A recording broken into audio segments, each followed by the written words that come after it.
What's up, Vikings fans? After breaking down practices, it's finally time to break down a real game. We had preseason. The Vikings played the first preseason game and defeated the New York Giants 13-10.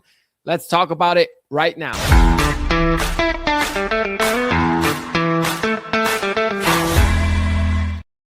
All right, so the Minnesota Vikings went to New York and got the dub. They win 13-10. Obviously, it's preseason, so doesn't really matter whether they win or lost, but what matters is what we saw on the field. We saw Kyler Murray start with the starters, except for Justin Jefferson.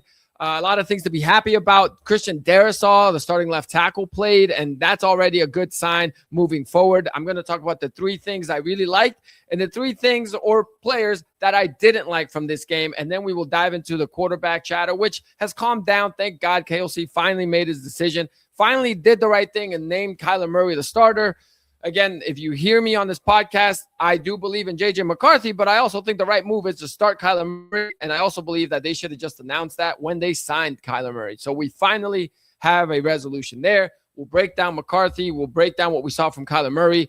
And ultimately, as we go, we'll talk about everything. So let's just start right now with the things or players that I liked from this preseason win in New York. The first thing that I liked, and I'm going to scratch that and say I loved, was the running game. All right. If you're a Vikings fan and you watch this team under Kevin O'Connell, one of the things that, if you want to win games, has probably been bothering you is watching this team not stick with the run. Having this team face a 3rd and 1 and decide to run a go ball instead of just run it up the gut when you've brought in pieces that are supposed to be for those situations. Well, in this preseason game, at least, if this is indication of a new version of KOC, then I'm back on the KOC bandwagon because I absolutely love this. They ran the ball. They ran the ball efficiently. Obviously, the Vikes have done a good job, I would say, going back to last offseason and bringing in pieces to make it known that they wanted to beef up front. I think after seeing, Sam Darnold get crushed by the Lions and crushed by the Rams in that 2024 season down the stretch, KOC said it in his end-of-the-year presser, said they're going to, attack the offensive line. They drafted Donovan Jackson. They signed Will Fries. Blake Brandel is now your starting center, and he seemed to do a solid job. No fumbles or bad snaps today. But ever since then, they obviously started trying to beef up the O-line. Now, last year, that O-line was not healthy, but they, try to beef that up. They, have Josh Oliver come in, who I think he's, expanded his role a little bit as a blocker. This offseason, they draft Max Bredesen, who is going to definitely make the team, and there's a lot to, I think, be a very big contributor to this team. And obviously with Aaron Jones and Jordan Mason, and now you've got, the rookie Claiborne in there, who looks today had a pretty solid game, like he could be a viable option should you need it. Well, now this looks like a team that's going to focus on the run. And I obviously wanted them to do this last year, especially when you have a first-year starter where you should definitely rely heavily on the run. They didn't do that last year. And this year, again, very, very small sample size. But, I'll look at the box score, but we saw it, right? Kyler Murray had 3 pass attempts in this one, and Aaron Jones had 3 rushes, and Jordan Mason had 3 rushes, and I'm pretty sure those 2 guys only played that first drive. So that's 6 runs to 3 passes. That is a winning formula, especially when you can run the ball as efficiently as these guys did today. Again, credit to KOC. I've been bashing him a lot on this podcast, mostly for the way he's handled the quarterback situation. But I got to give him credit here because this is what we need.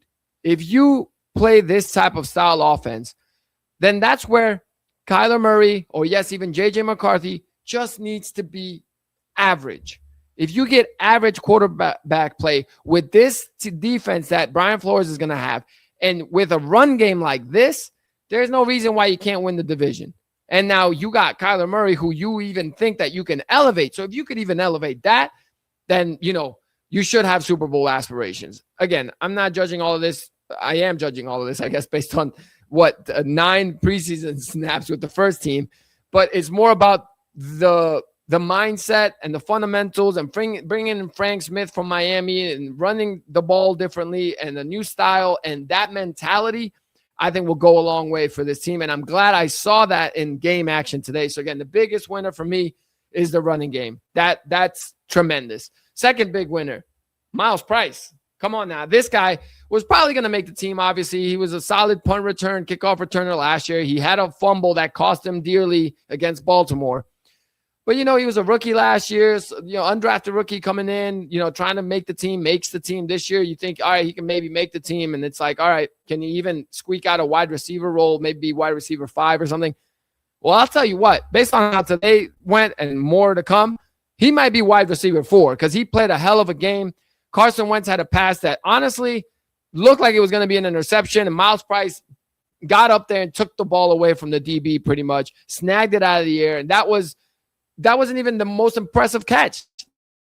Catch on the route for a 5'8", 5'9" guy, super impressive. So Miles Price, a big winner today. I think that, obviously, barring some catastrophe moving forward in camp from him, I think he kind of clinched his roster spot today. And now I think he's making a case to push in moving up wide receiver. All right, and the third winner that I saw today was Jacob Thomas. Not Jacoby Thomas, not the rookie from Miami, third-round pick that the Vikings drafted. Jacob Thomas, an undrafted free agent that they got. And we've been hearing some rumblings that in camp he's made a couple plays here and there. Well, look, listen, it wasn't the most difficult, stretching out interceptions, but he had an interception, and that's huge, right? As an undrafted guy, if you've been making splash plays in camp and now you go into a preseason game and you get an interception, that's showing up on the stat sheet, whether that was a bad throw or not. Hey, that means you were at the right place the right time. And I don't even know exactly how that saying goes, but to be lucky, you got to prepare to put yourself in situations to be lucky.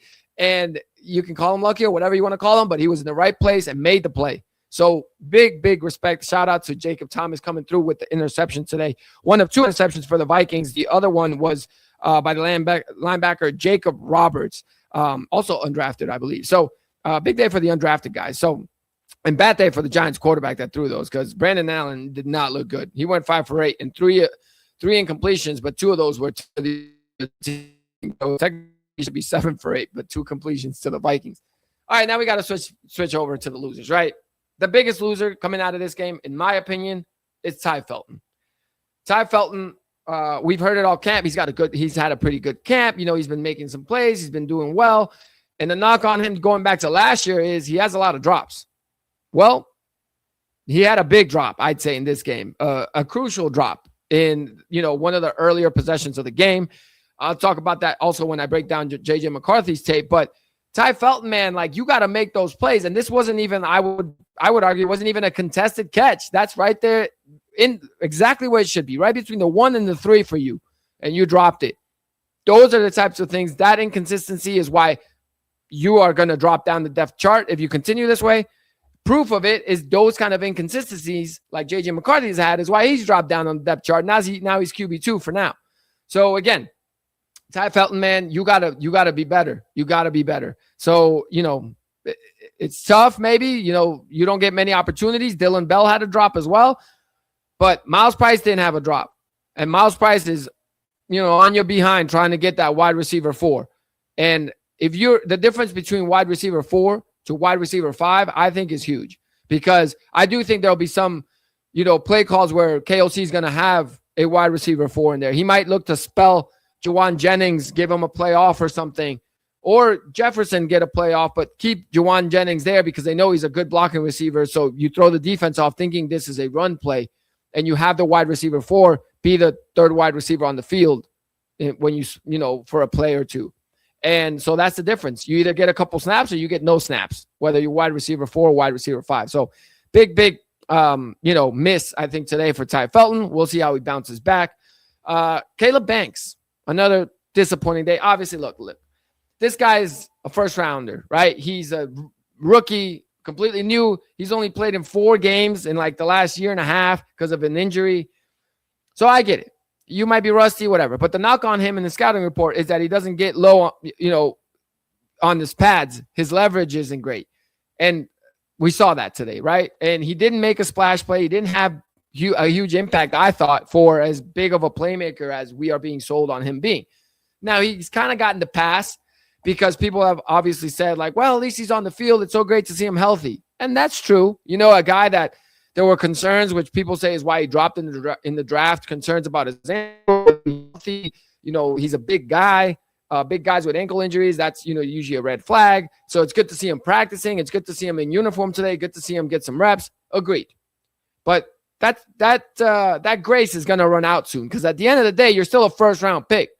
The Vikings still selected him, a top 20 selection in this draft.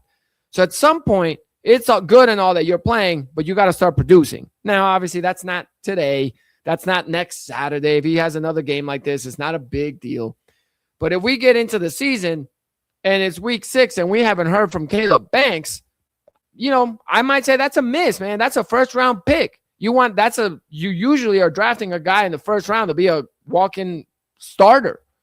So Caleb Banks, there's no pressure on him right now. But as the season goes on, those techniques, those things, they got to get cleaned up. And look, I have no doubt about it. We're Brian Flores there, seeing what kind of gift this guy has in his body type and all that. I think he'll figure it out. But I'm just, looking at that. And we'll see how he, progresses moving forward. All right. And the other guy that I didn't think had a great day was James Pierre. There were a few moves made that were, on Pierre, and I'm like, all right, this reminds you of that 2024 Vikings defense where you're giving them like 5 yards of leverage and you're giving them space, and they're just catching the ball in front of you, and they're picking up 8 yards because you weren't on your man. And we see that against Charles Rogers. We didn't see that against Byron Murphy. Hell, I feel like we barely even saw it against Charles Demings, the fifth rounder, Chuck Demings, who's been making plays in camp and moving up the depth chart. So that's the reason why I put James Pierre here. If Charles Demings and the Vikings were still kind of, weak at corner, I would say like, all right, James Pierre, like it is what it is. He didn't look great, but he ain't, he's got nothing to worry about. They brought him in from Pittsburgh, gave him a contract. Like he's going to make the team. He's cornerback 3. But when you got Chuck Demings, splash plays in camp, and he has a pretty solid day today in his first preseason game, in his first game in the real Vikings uniform. And you got James Pierre overrunning a guy on like a 3rd and 20 that should have been a stop. And the guy, picks up the first. You overran your leverage and you weren't in the right positions. Those are rookie mistakes. Those are mistakes you could see Chuck Demings making. But if you start making those mistakes, why wouldn't I put Chuck Demings at cornerback 3 if that kid is actually proving it on the field? So just something to monitor there. Not a big deal. But James Pierre, if you're coming in to be cornerback 3, you got to solidify that. You can't be making rookie mistakes. Now, I could have put Ivan Pace Jr. here as well and stuff, but I think Ivan Pace Jr. is scrapping for a roster spot at this point. So we'll see how that goes. Those were my winners, things I liked, and losers, things I didn't like, I guess. But, obviously the biggest thing that I didn't like was seeing Jamal Adams get injured. Looks like he's probably tore his ACL. Tough to see. He actually made a hell of a play earlier in the game. He looked like, in one of the practice videos, he was coming off the edge. I think it was the night practice, and it was like, who is this guy? It's like, oh, dang, that's Jamal Adams. He looks fresh. He looks good.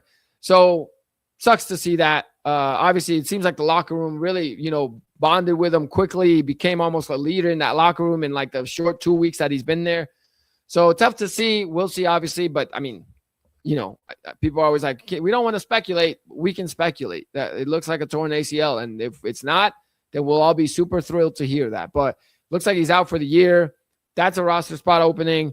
That's an opening that now maybe Jacob Thomas is going to slip into for being opportunistic and making plays. Or maybe we are going to see Harrison Smith put on the cape and come back. But I will say this. I love Harrison Smith. For me, he's a Hall of Famer. I love him. One of my favorite Vikings ever. But just watching the little bit that I've seen of Jamal Adams, right, even in today's game flying around, and Harrison Smith, you can tell, I think, Harrison Smith is older, maybe a tad bit slower. Again, it's a very short sample size, but if I'm an opposing defense and I see what Jamal Adams had been doing in practices and in this short stint today in the live game reps, I would fear more Jamal Adams than I would Harrison Smith. Now, don't get me wrong. I gladly would take Harrison Smith. I want him to come back. He's, my heart's with Harrison Smith. I love that guy, so I definitely want him back. I think he could still play, but I do think it hurts the Vikings' depth at safety because Jamal Adams looked like he still had it. So injuries are an unfortunate part. All right, Last thing, I saved it for last, obviously, because we've been talking about the quarterback play way too much. The QBs. And I will try to be fairly short, maybe 5 minutes with this. Kyle Murray, your QB1 for a reason. He looked the part, okay? Yeah, he wasn't perfect, but he looked the part. The side out to Addison for the first down. I like it. Obviously he didn't even use any of his scrambling ability. He went 2 for 3, only 10 yards, but Kyler looked the part. He looked decisive, 3-step drop, balls out, great. So I like what I saw from Kyler Murray. No stress there. I was down for him being named the starter as soon as they signed him. That's the way it should be. JJ McCarthy, I'll leave him for last. Carson Wentz came in and played the second half, which, again, just baffles me. Why are we playing Carson Wentz? Why is he getting the most snaps out of all the quarterbacks on this team? And I get it. You can argue like, oh, well, Brosmer got injured, so, then had to come back in. All right, well, why was J.J. McCarthy out of uniform, right? Like, who is J.J. McCarthy that we're going to act like we got to keep him in bubble wrap for the season? This guy needs reps. He needs reps. He needs reps. He needs reps. Like, how many times do we have to go through this?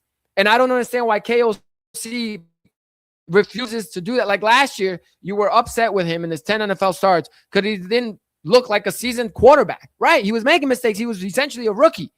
So what does he need for that? Reps. And I get it. Don't get me wrong. I'm on board to start Kyler Murray. So now JJ's not going to have regular season reps.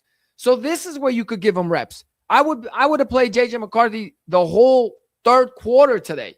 And maybe then you give Wentz a drive and then have Brosmer play the rest of the game. Hell, if it even didn't play, who cares? Who cares? The guy also came in last year and didn't play at all in camp. He wasn't on the team in camp. So, like, what are we doing here?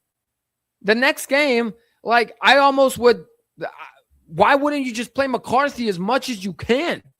So that just baffles me. I don't understand it. He got 7 passes today. 8 dropbacks because he got sacked on one. But it's just, it baffles me. I do not understand why Kevin O'Connell did that. And again, I'm not trying to bash KOC. Like, again, I was on his decision to start Tyler. I just don't like the way the expectations on JJ McCarthy have been of like, look, kid, we're going to give you the team essentially last year. In your second year, which you missed your whole rookie year with injuries, you barely played in the preseason your first year. So you have no NFL experience. We're all last year going to play in preseason because you're our starting quarterback, without competition. So you don't even get reps in preseason. So basically you're going in cold turkey week 1 in Chicago, and you're going to end up getting 10 NFL starts. You didn't even finish all of them because of injury. And you weren't great. You weren't really that good. So we're giving up on you. We're like, all right, well then give him the reps. Like at this point, yes, maybe they should just trade him because they are not even setting him up, I think, for success. And don't get me wrong. Listen, McCarthy's got his flaws, but reps is the only thing that's going to define whether he can clean up those flaws or not. No QB comes into the league perfect. And again, it's baffling to me. So I'm going to, let's take a look at the highlights today of McCarthy, and we'll go through them real quick and break down that tape. But this is how it started. First play of the game right away, already a mistake. The timing was off. We can look at it right here. Deshaun Jones is coming over. I don't know if this is on the snap. I don't know if this is on McCarthy. We just don't know. But the snap should have been a tad bit earlier so you can hand it off right here to Deshaun Jones. Instead, by the time he turns around, Jones is already, gone. You're not giving him the ball. I don't know if this is supposed to be now a backup plan. You toss it to him maybe, but I think at this point you just did a QB option. Damon Claiborne, I think, did a, crappy job in blocking, but at least, all right, you read the play and you just move on. You improvise. All right, here we go. This was 3rd and 3 for McCarthy. This is the pass that is a miss, a total miss. And this is the types of stuff that I'm talking about with McCarthy, where he's inconsistent, and that's why it cost him the QB1 job. I mean, and also the fact that the Vikings brought in Kyler Murray.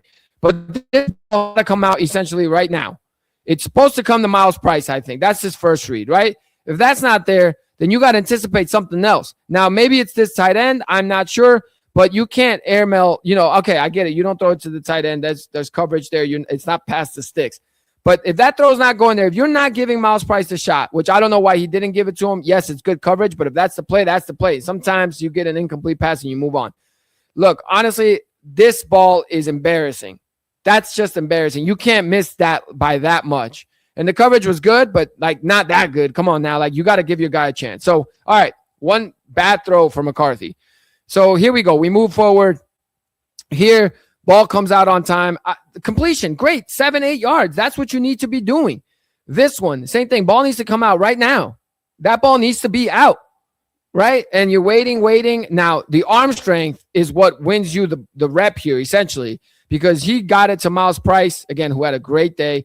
That's a first down. It's a positive play, but let's look at it again real quick. This McCarthy's got to make this throw way earlier. And that's been the issue. And guess what? Right?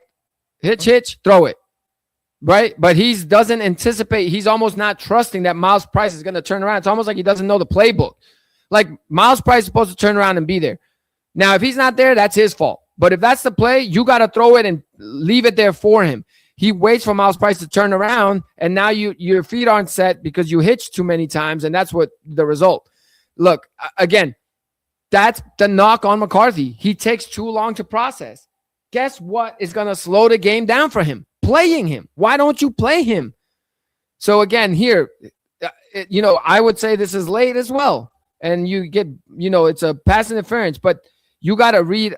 This one's a little harder to break down because obviously if the guy's getting interfered with, you don't want to throw it. But that ball needs to be out. The extra hitch, and then pause is the problem. If that ball comes out there, then your guy would be there. But obviously pass interference, I think he was being held, and that's why he's super late. So incomplete, but it didn't count because, he was interfered with. Now, here we go. When things are on time, that's also not on time. This ball needs to come out. Miles Price is wide open. But you wait, and then you throw it, and it's incomplete. So, again, it's the processing. Right? This one, on time, boom, out of bounds. Perfect. This one, on time, perfect throw, drop. That's Ty Felton. That's the drop I was talking about. So we're going to take a look at that again because that's pitch, throw. Perfect. Location, literally perfect. That ball, you can't see it clearly. It's right freaking there. That's a drop. So again, McCarthy made some nice plays. When he's on time, he makes plays. But here, same thing. You got to trust it. And he just doesn't trust it. So let's take a look when this ball's supposed to be out. Right there. All right. So Miles Price is the first read. That's not there. If you see that's not there because you got a guy here and a guy there, I mean, I obviously don't know the way the play is supposed to take you or the way it's supposed to go, but you throw it. It's 3rd and 20. Maybe you're trying to make a play, but hey, this is the play that KOC drew up for you. Then you take it. Now, I don't know if he's waiting. What's he waiting on? Obviously, it doesn't help that this old lineman got turned the hell around. And at this point, I think he was looking to see if he could fit it in here. And it's a mess. It's a mess. And then you just essentially throw it. So, and then this is the sack. So, I don't know. This is probably supposed to go right here. Oh, this isn't the sack. Yeah, that's the right read. All right. That's a good 5-yard gain or whatever. And this is the sack. And this, I don't know. I think he's supposed to. It's a goal. If Deshaun Jones, if the pick works, if I'm not mistaken, yeah, I guess this play was designed, from what I'm looking at, is for man-to-man coverage. But they send the corner on the blitz here, and I'm pretty sure that's where the mistake was. So right here, I think what KOC and the offense are thinking is this guy is going to guard this guy. This guy is going to guard this guy. And when they do the wheel route, they're going to force this guy to pick this guy, and that would make Deshaun Jones open right here down the sideline. But they send this guy on the blitz. Essentially, right now, McCarthy's got to adjust. And you either got to make this an out route or I don't know, obviously, what you do here because he's not looking. So there is no out route. He's doing the wheel route trying to go long. And Tyler Nubin right here has got, he's got him covered. You can't throw it there. So maybe this is when you adjust and you have to give your tight end the ball right here. But the pocket didn't hold up at all. So that's what I'm saying. Some of these plays, like people would be like, oh, McCarthy. So by the time, like how much time you really got, I guess the ball, I'll say that much, but it's just tough. Like 2, 3, barely 3 seconds and you're just getting hit already. So again, all of this comes down to processing, right? All of it comes down to processing. McCarthy is just slow in processing. All right. Guess what? He's made 10 NFL starts. Guess what's likely to happen with 10 NFL starts? You might not be as fast to process as a veteran quarterback, right? Because things are still new to you. The speed of the game is still, much faster than you thought it was going to be. That's why, like I said, with a guy like Caleb Banks, which is a completely different position, but, maybe today it's not a big deal because he's just maybe not used to the speed of these offensive linemen and that they're going to beat you to your leverage before you even have a chance to blink. So again, I am a McCarthy fan, but I also can admit, he's not ready. He is not ready to take a franchise to the Super Bowl, which is why last year I didn't think the Vikings would be a Super Bowl contender. Why? Because I just thought McCarthy you can't expect a rookie quarterback to lead your team to the Super Bowl. Now, can he go along for the ride? Yes. So if your offense relied on the running game, like I thought they should have last year, and McCarthy's just got to do very simple plays. Essentially, they barely have to have him throw the ball. And let's say he played all 17 games that way. Maybe by then the processing speed would have, improved. But he only got the 10 games because of injury and because of a soft benching, which I do think they kind of benched him. And so now, your patience ran out so quickly on him that now, good luck. I don't think he's going to turn it around like this. Not when you're giving him pretty much a quarter and a half in the preseason. So, yeah, it's almost like at this point, you're setting it up for Carson Wentz to be the starter because, what I would have done, I don't really care about Max Brosmer. Have him run the practice squad team. That guy, if you want to keep him around next year, he can. He could be your QB3 next year again if you think that there's something there with him. But that's irrelevant. That guy needs to be just a professional, hope to make the practice squad. And if he gets his opportunity, if you have an injury, he moves up. All right, then he works his way up. But McCarthy's the one you spent the 10th pick in the draft on, right? He's the one that you draft high to essentially be your franchise quarterback. And now you're sacrificing reps for him, just like I thought it was a mistake to split the reps between Murray and McCarthy because you're sacrificing valuable reps for Kyler Murray, which you want ready for the season. Well, now I think it's idiotic to sacrifice J.J. McCarthy reps for a guy like Max Brosmer that you don't really – what's your future plans with Max Brosmer? And you can keep him. There's no threat. There's no it's not like he's getting mega expensive. With McCarthy, you're going to have to think about that fifth-year option, right? Which at this point, they probably won't even pick up. So I'm saying, also with Carson Wentz, sure, you want to give Carson Wentz the fourth quarter, go for it. Or, fine, let Carson Wentz play a drive or two earlier in the third to make sure he still got it, to make sure he's in sync, and then put McCarthy back in. What are we doing? So for the next preseason game, man, I just don't understand this idea. And what kind of sample size are you giving McCarthy? And again, he needs reps, and you're just not giving it to him. That's like putting a kid on a bicycle and expecting him to be able to ride it already with, a couple of tries. If he's not picking it up yet, it's not like he ain't got it. You got to practice more with him. You got to give him more reps. Now, McCarthy, if this was any other franchise that was drafting a guy 10th, would have probably given McCarthy this full season as well. What we saw last year from McCarthy wasn't great. It wasn't good, but it wasn't atrocious.